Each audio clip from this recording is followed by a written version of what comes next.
En este video te voy a enseñar cómo puedes cambiar la configuración de YouTube para que cada vez que subas un video desde la app móvil se suba en mayor calidad. Como puedes ver, entrando aquí a la app de YouTube, dándole aquí a donde está tu foto de perfil y luego dándole aquí a estas herramientas, vamos a ir a esta opción que dice cargas, justo debajo de preferencias de video y audio. Le damos a cargas y como puedes ver aquí yo tengo que la calidad de carga sea 1080, pero tú puedes poner la calidad máxima. Eso quiere decir que si tú grabas un video en 4K, un video de alta calidad, la aplicación no va a tumbar la calidad. Muchas veces tenemos la necesidad de subir videos desde aquí, desde la aplicación.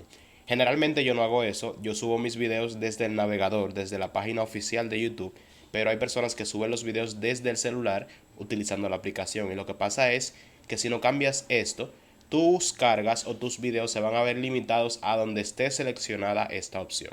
Así que nada, espero que te ayude esto y que lo puedas cambiar para que tus futuros videos se suban a YouTube con mayor calidad y no se limiten. Muchas gracias por mirar y nos vemos en una próxima entrega.